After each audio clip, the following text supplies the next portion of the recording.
पत्रकार साथियों, मेरा सौभाग्य है इस अहिल्याबाई होलकर की जन्म जयंती के निमंत्रण के सहारे मुझे पुनः एक बार अपनी पुरानी लोकसभा परिसर की सादाबाद विधानसभा के समाज के लोगों का दर्शन करने का मौका मिला।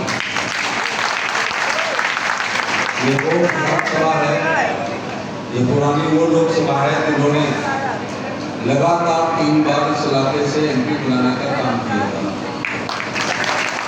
उस पीढ़ी के, पार्टी के और समाज के कार्यकर्ताओं का भी आभार प्रकट करना चाहूँगा। वो ट्रैक्टर का युग था, बंद गाड़ी का युग नहीं था, वो बड़ी गाड़ियों का युग था, एसी का युग नहीं था। उस समय साधन संपन्न नहीं होते थे। 28 साल पहले जब चुनाव लड़ा था वो गरीबी का युग था, लेकिन संकल्प बहुत बड़े थे उस पीढ़ी के। उस पीढ़ी का सपना था किसी भी प्रकार जलेसर का एमपी समाज का बने। तो एक बार नहीं, 2 बार नहीं, तब तक आपने एमपी बनाया है तब तक जलेसर लोकसभा अस्तित्व में थी। जलेसर लोकसभा चुनाव आयोग ने 5 लोकसभाओं में बांट के उसको समाप्त किया। कुछ हिस्सा आगरा, कुछ एटा, कुछ फिरोजाबाद, कुछ हाथरस और कुछ मंदसौर, और हमें इस इलाके का बहादुर शाह जफर बना दिया। जैसे बहादुर शाह जफर आखिरी मुगलिया बादशाह थे, मेरे बाद किसी को ये कहने का अधिकार नहीं है कि वो जलेसर का एमपी मेरे बाद रहा। समय परिवर्तन रहा, कुंडला से एमएलए रह के मंत्री बनने का, राज्यसभा का सांसद और फिर आगरा से 2 बार एमपी होकर लगातार आप ही लोगों के आशीर्वाद से 5 लोकसभा, 1 राज्यसभा, 1 विधानसभा, लखनऊ का मंत्रिमंडल और दिल्ली के मंत्रिमंडल में आपके आशीर्वाद, सहयोग और आपकी दुआओं से इस स्थान पर पहुंचने का काम किया। मैनपुरी से आ रहा हूँ, आगरा में 2 प्रोग्राम किए। मैनपुरी में जयंती थी, एक बड़ी मूर्ति अहिल्याबाई होलकर की वहाँ भी लगी। हाथरस भी जयंती रास्ते में चल रही है। एक दिन में 3 अहिल्याबाई होलकर जयंती, कहाँ 70 साल में एक दिन। तो ये जागरूक और अहिल्या की 300 साल पुरानी जन्म है। पुरानी पीढ़ी में यह इसका देश की आज़ादी से कोई संबंध नहीं है। आज़ादी से पहले भी सामाजिक काम हो सकते हैं। हम लोग आज़ादी का एक साल को मापदंड बनाते हैं। देश की आज़ादी के साथ ही अहिल्याबाई होलकर जयंती उस समय सन 47 में बन गई होती, आज उसी के सहारे आप अपना संख्या भी, शक्ति प्रदर्शन भी, जागरूकता भी दिखाते थे। उसका बहुत हिंदुस्तान की राजनीति पर प्रभाव पड़ा। कुछ साल पहले जब हम 1,000 ट्रैक्टरों के साथ आगरा में जयंती मनाते थे, तब 1994 में मैंने पहली बार उस जोश को देख करके, तब एक भी 4 व्हीलर नहीं था समाज के पास, और 10 गाँव में मोटरसाइकिल होती थी, तो ट्रैक्टर का युग था। तब मैंने कहा था इसी प्रकार से अगर हम जयंती मनाते रहे, आगरा में रिक्शे पे निकलती थी, उसको हमने एमजी रोड पर निकालने का काम किया 1000 ट्रैक्टरों के साथ। तो मैंने कहा था एक दिन राजनीतिक मजबूरी होगी कि लोग अहिल्याबाई होलकर की जयंती स्वयं मनाएं, बगैरों के अलावा भी लोग मनाएंगे, और राजनीति का भाषण ही पूरा नहीं होता जब तक अहिल्याबाई होलकर का नाम नहीं होता। मैं जहाँ एमएलए के चुनाव में और एमपी के चुनाव में जाता हूँ, जब मैं जाता हूँ स्टार प्रचारक के रूप में,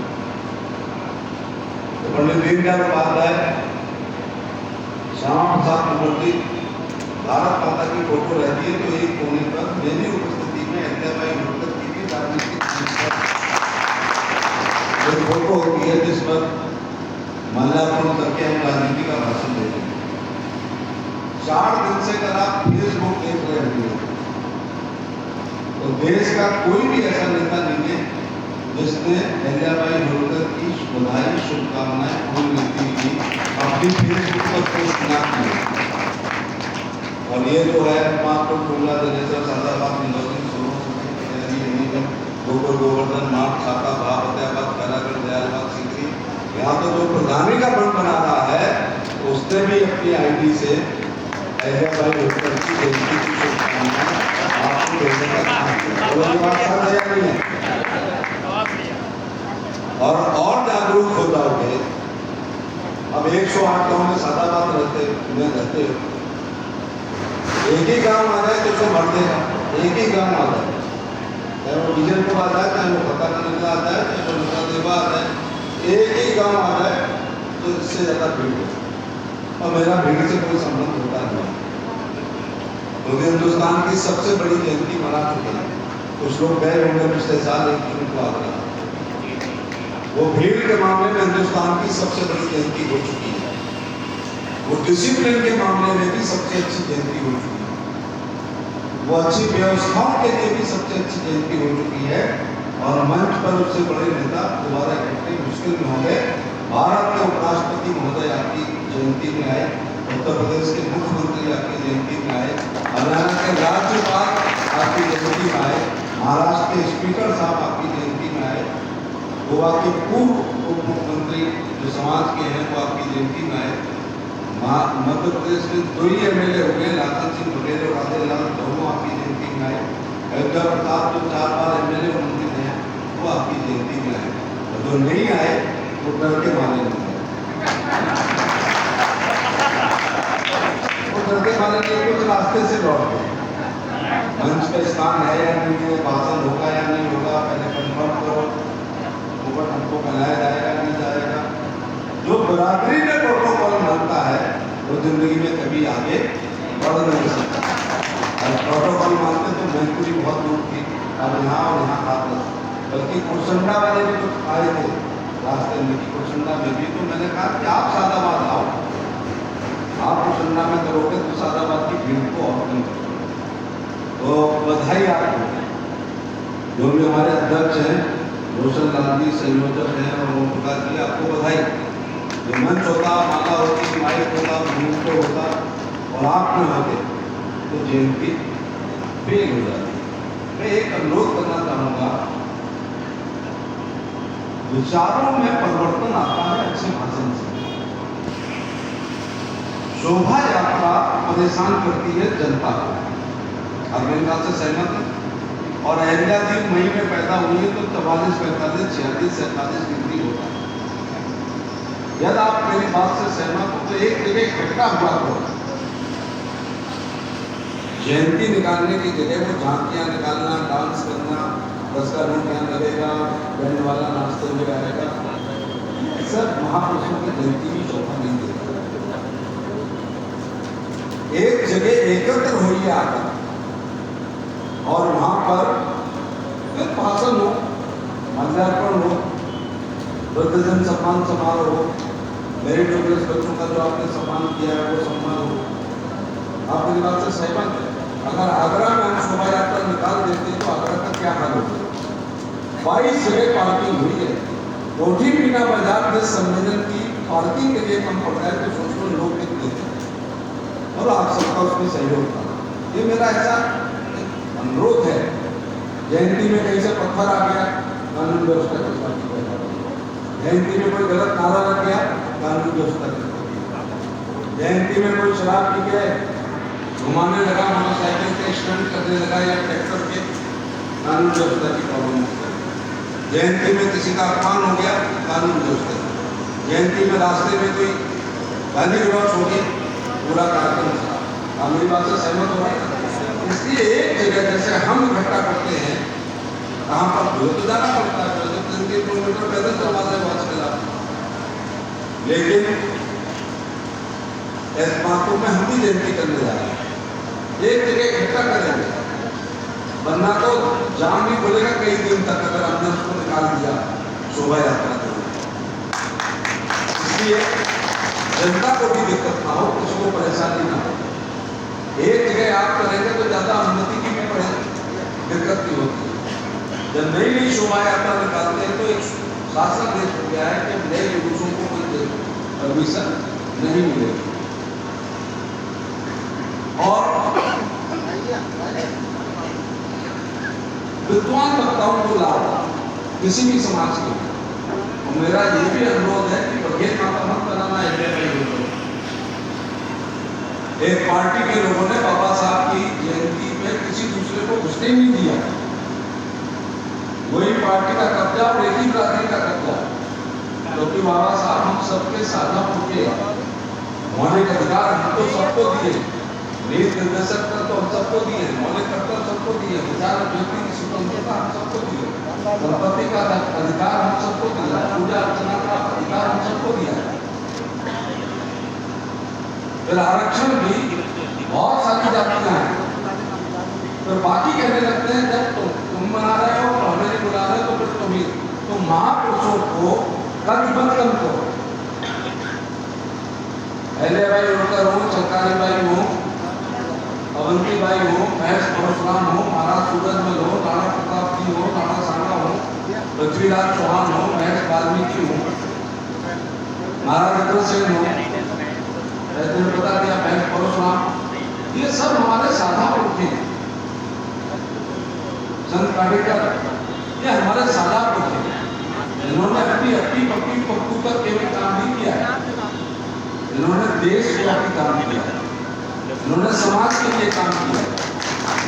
आप में से कोई अपने बाबा के बाबा का नाम बता दो, कोई बताना हो तो बताओ, हम चुनौती देते हैं। अपने बाबा के बाबा का नाम नहीं बता सकते। फिर 301 जयंती कैसे याद रहेगी? अहल्या बाई होलकर 301 साल पहले पैदा हुई थी, क्योंकि वो अपने नाती पंथी को घर के तक सीमित नहीं थी, उन्होंने देश के लिए काम किया, इसलिए हमें याद रहता है। अग्रसेन महाराज की इतनी जयंती, सूरजमल जी की इतनी जयंती, ये हमें याद रहती है। अवंती बाई के कितने साल हो गए, दुर्गावती के कितने साल हो गए, और अपने बाबा के बाबा का नाम नहीं पता, और नाम पता भी होगा तो नहीं मिलेगा, और पता भी होगा तो एक माला नहीं पहनाते उनको, पता भी होगा, और ये अगर नाक लगाएं तो मैं पहनाता हूँ, तो तुम भोजन भी ना कराओ। तुम अपने राहु केतु के लिए करते हो श्राद्ध, बोला हम कुछ करते हैं अपने बाबा के लिए, कुछ नहीं करते। फिर आज क्यों 44 डिग्री में चल रहे थे? इसलिए चल रहे थे कि उन्होंने अपने खानदान के लिए काम नहीं किया है, बल्कि हिंदुस्तान के सर्व समाज के लिए काम किया। तो जयंती के अध्यक्ष महोदय का पूरी कमेटी का धन्यवाद देना चाहिए।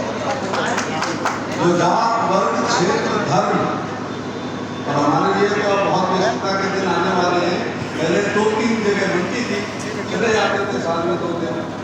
अब मुझे लगता है कि मई और जून में काम कर ही नहीं पाएंगे। कुछ गांव ऐसा है, गांव में होने लगी, छोटे-छोटे गांव में हो गई, ये जागरूकता की निशानी है। तो जयंती के कमेटी का धन्यवाद। जो जात वर्ग क्षेत्र धर्म अपने पुरखों का सम्मान नहीं करता है, क्योंकि आगे बढ़ ही नहीं सकता।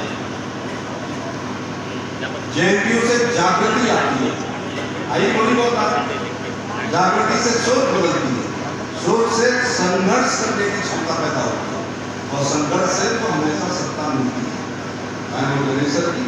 और सत्ताओं से इतिहास बनता है। इतिहास ऐसे ही 31 तारीख से लेके और जून तक पढ़ा लिखा समझा और सलाहा जाता है। जयंती तब और भी ज्यादा मनाने का हमारा कर्तव्य हो जाता है जब हमारे पुरखे ऐसे हों जिन्होंने देश में अपने राज से हटकर 12,776 टूटे हुए मंदिरों का निर्माण करा। तो सनातन के संरक्षण और संवर्धन का काम इस देश के किसी रियासत ने किया है तो वो होलकर रियासत ने किया। जयंती तब और हमें मनाने का हमारा कर्तव्य हो जाता है जब पुरखे ऐसे हों तो देश भर में व्यायाम धर्मशालाओं को बनाने का काम किया।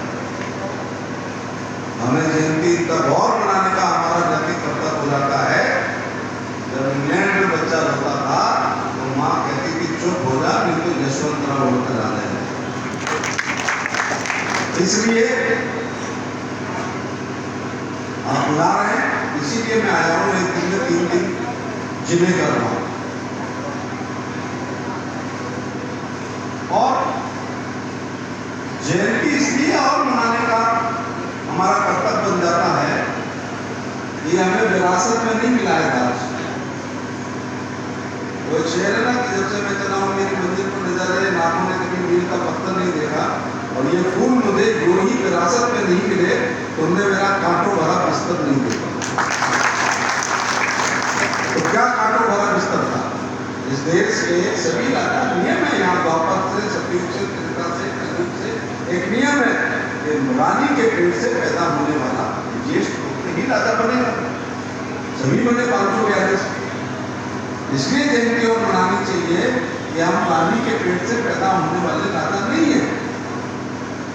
हमारे एक आदमी ने 72 युद्ध जीत करके और तलवार से मुकुट को उठा करके अपनी खोपड़ी पर रखा है, उसका किसी ने लाज नहीं। इसलिए और हमारा उनका अधिकार और हमारा कर्तव्य हो जाता है कि हम उनको याद करें। माइनस कर दो बोल कर दो तो बोलो कहाँ पे ध्यान टिकेगा आगे, किससे प्रेरणा आप प्राप्त करोगे? कल्पना करो ये खानदान ना होता तब बताओ। अब ऐसे तो फर्जी पार्टी में बहुत से लोगों का नाम ले लेते, लेकिन सोचो अगर क्षत्रिय समाज में राणा प्रताप भी है, राणा सांगा भी है, पृथ्वीराज चौहान भी, ब्राह्मण समाज में विजय महल चौहान भी है, भगवान कश्यप भी है, दुर्वासा भी है, गौतम जी भी है, भारद्वाज जी भी है। इसी प्रकार से वैश्य समाज में महाराज अग्रसेन के अलावा भी राजा है और घमासान भी है। लेकिन अगर हमारे यहाँ एक आदमी ने त्याग, तपस्या, बलिदान, शौर्य और वीरता का परिचय किया होता तो आज मैं यहाँ कोई बात तो खा रहा होता, लेकिन जयंती नहीं मना रहा होता। एक बच्चा भेड़ चरा रहा था। ये इतिहास का पहला दिन है, इतिहास लिखा जाने वाला है। बच्चा भेड़ चरा रहा था, सेनापति वहां से कोई गुजरा, बच्चा राष्ट्रवादी रहा होगा, उसे गुस्सा आई, उसने पत्थर उठा के उस सेनापति का सिर फोड़ दिया। ठीक है बच्चे को पकड़ के बुलाया गया, भाई तूने सिर क्यों फोड़ा? ठीक है, थोड़ी देर में मैंने जो किताब पढ़ी है उसमें मैंने पढ़ा कि हमने तुम्हें मुगल मिलेक्ष, और मेरी माँ भी मिलेक्ष बोलती थी, जो फारसी का शब्द पहले चल रहा था, मुगल मिलेक्ष समझ के पत्थर मारा है। तो हमने शिवाजी महाराज के बेटे संभाजी महाराज की आंखें निकाल दी थी, कत्ल कर दिया था, इसलिए दुश्मन ने पत्थर मारा। सेनापति ने कहा भाई मैं तो मुगल नहीं हूँ, मैं तो पूना का पेशवा हूँ, चल माफी मांग। बच्चे ने माफी नहीं मांगी और यहीं से इतिहास शुरू हो रहा है। बच्चे ने कहा अब तुम मुगल हो या पेशवा, माफी तो नहीं मांगेगा। वैसे ऐसे जवाब से गर्दन लड़ जाती एक सुप्रीम कोर्ट। पहले तो सुप्रीम कोर्ट हाई कोर्ट नहीं थे, मुकदमा चलता या जो वीरता को पसंद करता है कोई नाम नहीं दे सकता।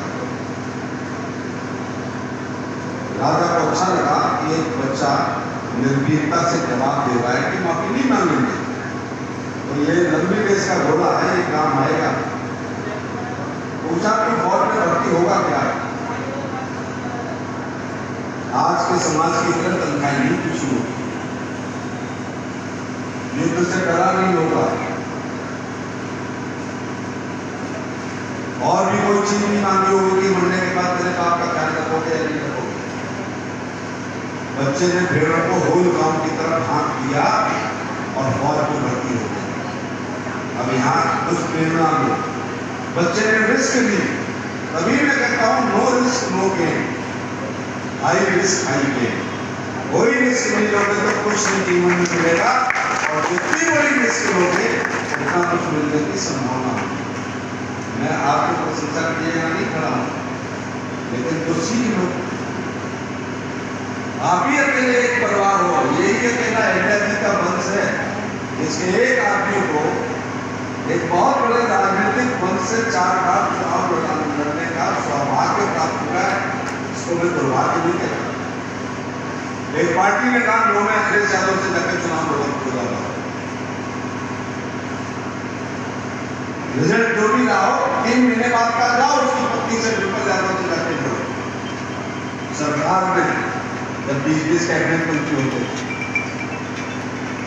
फिर 14 में जब मोदी जी की आंधी चल रही थी, उनकी निगाह आप पे पड़ी की सेफिल से टक्कर आप नहीं दे सकते हो, जाओ 14 में उनके भाई यादव से जाके लड़ो। 3 चुनाव हो गए। फिर 2022 में जब अखिलेश यादव ने यूपी की विधानसभा का नक्शा रख करके 403 में नंबर 1 छांटी कर रहे अजय है, उसको कुछ जीत नहीं पाया, तो फिर 500 नेताओं की सूची में भी पार्टी ने आपको छोड़ा। जो मुलायम सिंह यादव से 2-2 हाथ करता होगा, कोई तो होगा जो कल्याण सिंह साहब से लड़ता होगा, कोई तो होगा जो योगी आदित्यनाथ से लड़ता होगा। ये दूल्हा कुश्ती थोड़ी लड़ाई जाती है। अगर एक पार्टी अपनी सबसे अच्छे पट्टे को उतारती है जंगल में, तो दूसरी पार्टी भी फिर अपने अखाड़े का अच्छा पहलवान उतारती है। 4 बार अच्छे पहलवान की गिनती आपकी होगी। इसलिए हार जीत से मतलब नहीं होता है। मैं आज राजनीति का मैनपुरी से जा रहा हूँ, बड़ी मजेदार बात हुई वहां पे आज। उस घर में 5 MP हैं। जैसे ही आप पहल करने गए, 500 के 5 केवल करें 22 दिन तक रहे, बगल में भोपाल नहीं गए 1 सेकंड के लिए, 1 सेकंड के लिए किसने नहीं गए, 1 सेकंड के लिए मैंने नहीं गए। ये 5 लोग अगर 5 सवा रोज करते तो 25 करते और 20 दिन में 500 करते। तो आपके भाई ने 500 के पैरों में जंजीर बांध करके उन्हें उत्तर प्रदेश की 500 सभा करने से रोक दिया। 165 सीटों के तक इसका मतलब 3 सभाएं हो जाती, और 3 सभा जब हो जाती है तो 1000, 2000, 4000 से हटने वाले लोग जीत जाते। वरना नेताओं की सभा क्यों कराते हैं? ये आपको सीखने के लिए उदाहरण दे रहा हूँ। भारतीय से कुछ नहीं होता। मेरे चुनाव हारने के बाद एक मुशायरे में जब मैं गया तो एक शायर ने एक शेर पढ़ा कि बघेल साहब को करेल के मिशन पर एक शेर नर्च करता हूँ, तो उसने कहा कि कातिल बहुत जलील हुआ मेरा सर काट कर, और हमने दिलों को जीत लिया जंग हार। पानीपत दर्ज है, जीता हारा कोई भी हो। हल्दी घाटी दर्ज है, जीता हारा कोई हो। प्लासी का युद्ध इतिहास में दर्ज है, जीता हारा कोई भी हो। बैटल ऑफ खानवा दर्ज है इतिहास में 1527, जीता हारा कोई हो। पानीपत पहला 1526 इतिहास में पढ़ना पड़ेगा, जीता हारा कोई हो। 1556 वाला पानीपत सेकेंड केवल जीतने वाले का नहीं पढ़ा जाता, हारने वाले को भी पढ़ा जाता है। और पानीपत तीसरा तो हमारे पुरखों ने लड़ा 1761 में, वो भी पढ़ा जाता है। बैटल ऑफ प्लासी जीत हार जो भी रही हो, हल्दी घाटी जीत हार जो भी रही हो, खानवा का युद्ध जीत हार राणा सांगा या बाबर में किसी की भी रही हो, लेकिन जब तक धरती रहेगी राणा सांगा, राणा प्रताप और पृथ्वीराज चौहान का नाम हमेशा लिया जाएगा, क्योंकि लड़े और बहादुरी के साथ लड़े। और दूसरा इसलिए भी जयंती मनानी चाहिए कि ये टूटे हुए मंदिर कोई उनके क्षेत्र में उनके कार्यकाल में नहीं टूटे थे, जो उनकी जिम्मेदारी हो। उन्हें विरासत में टूटे हुए मिले थे। और कब से टूटने शुरू हुए? जब से इस्लाम का जन्म हुआ 7वीं शताब्दी। आते थे लोग काटते चले जाते थे, तो सोना चांदी लूटते थे, मंदिरों में मतलब नहीं था। सोना चांदी सोने की चिड़िया को लूटते थे। लेकिन एक तारीख लम्हों ने पता की, सदियों ने समझा पाई। 1192-91 में तलाई का युद्ध पृथ्वीराज चौहान मोहम्मद गोरी से जीत जाते हैं, माफ कर देते हैं। बस यही गलती होती है। अगले साल वो तैयारी के साथ आता है 1192 पानीपत सेकेंड, पृथ्वीराज चौहान को छल से हटा दिया जाएगा। मुझे लगता है अगले दिन हल्द्वानी में मंदिर टूटे, फिर कुतुबुद्दीन ऐबक ने तोड़े, फिर तुर्कस ने तोड़े, रजिया ने तोड़े, बलबन ने तोड़े, फिर तुम्हें हिस्ट्री याद हो जाएगी, इतना भाषण में देती हूँ। अलाउद्दीन खिलजी ने तोड़े, मोहम्मद खिलजी ने, जलालुद्दीन खिलजी ने, हेरोड तुगलक ने, मोहम्मद तुगलक ने, गयासुद्दीन तुगलक ने, सिकंदर लोदी ने, हैदर लोदी ने, इब्राहिम लोदी ने, बाबर ने, हुमायूं ने, अकबर ने, शाहजहां ने, और आगरा के 29 से ज़्यादा कौन जानता है कि औरंगजेब ने कितने तोड़े? उन्होंने तोड़े, यमुनों ने तोड़े, कशिश ने तोड़े, पुर्तगालियों ने गोवा सब पूरे तोड़ डाले, अंग्रेजों ने तोड़ा। ये सब 500 राजाओं को टूटे हुए मिले। लेकिन अगर किसी ने, मैं नहीं कहता कि बाकी राजाओं ने कुछ काम नहीं किया, लेकिन इन्होंने सनातन के लोगों को काफिर मानते हुए और सनातन के मंदिरों को तोड़ने का ध्येय बनाकर जितने मैंने नाम लिए उन्होंने किया, तो हमारी दादी अहिल्याबाई होलकर ने मिशन मोड में सभी मंदिरों का जीर्णोद्धार कराने का काम किया। मंदिर चाहिए, ऐसा लगता है तुमको जब तुम किसी के काम आओ तुम्हें धन्यवाद ना करो, इससे तुम्हें रोज इस पीड़ा से गुजरता हूँ, इस पीड़ा से तो मैं रोज गुजरता हूँ। थैंक यू तक नहीं कहते लोग का, जितने ट्रांसफर हो चुके वही आ जाए, जितनी में शादी ब्याह देवी भागवत कथा दक्षिण नगर कपाली दुआ पूजा एकादशी के भक्ति उद्यापन मैरिज एनिवर्सरी दिलो बर्ड में मैं दिखता जा चुका हूँ, वही आ जाए, जगह नहीं बचेगी। जितने लाइसेंस बन गए वही आ जाए, जितने थाने से निकलवा चुका हूँ वही आ जाए। और कौन सा ऐसा काम है जो ये कहते कि आज तक हमारे गांव में याद रखता हूँ और एहसान भी याद रखता हूँ। अहिल्याबाई होलकर ने जो 12,776 मंदिरों का निर्माण करा के भारत की सभ्यता, संस्कृति, धर्म, आध्यात्म, गीता, पुराण, महाभारत, उपनिषद रचाएं, भारत की साहित्यिक, सांस्कृतिक, धार्मिक, आध्यात्मिक रीति रिवाज, पूजा पद्धति और सनातन के संरक्षण और संवर्धन का जो काम किया है वो देश में किसी ने नहीं किया है। इसलिए आभार प्रकट करने के लिए, उनके कृतज्ञता ज्ञापित करने के लिए, एक माला पहनाने के लिए, दीपक जलाने के लिए इस गर्मी में आपके बीच तो आया हूँ, मैं उनके लिए आया। ये सब तो मिले थे, इस मामले में हम सबसे थोड़े से अलग हैं। हम अहिल्याबाई होलकर की जयंती मनाने एक लाइन अभी तक कह पा रहे हैं, क्या 12,776 मंदिर प्याऊ धर्मशाला, और हम तो क्या हम पेशवाओं का युद्ध हुआ, युद्ध के जीत के कारणों में से एक कारण वो बच्चे की बहादुरी थी। 50 घोड़े की मनसबदारी अगले दिन मिल जाती है।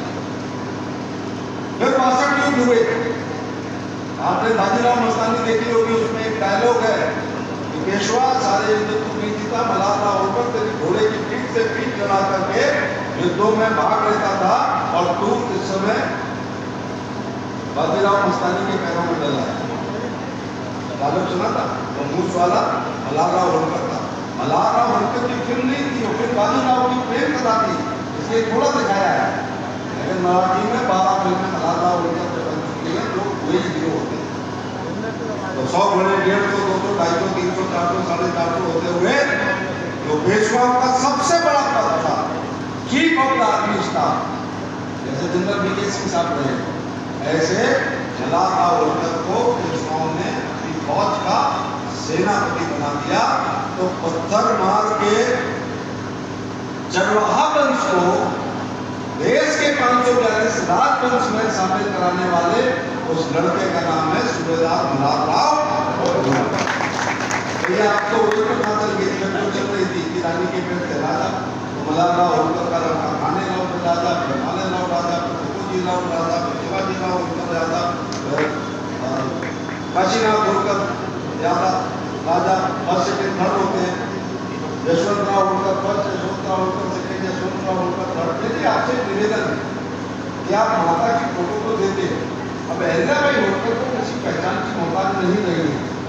वो जो 14 राजाओं वाला एक पोस्टर है वो अतिथियों को दिया करो, जिससे ये पता चले कि अकेले नहीं हमारे 14 टॉप क्लास के राजा रहे हैं, उन्होंने 200-250 साल राज का काम किया है और हिंदुस्तान के 5वें हिस्से पर काम किया है। कोई छोटी मोटी जिम्मेदारी नहीं थी।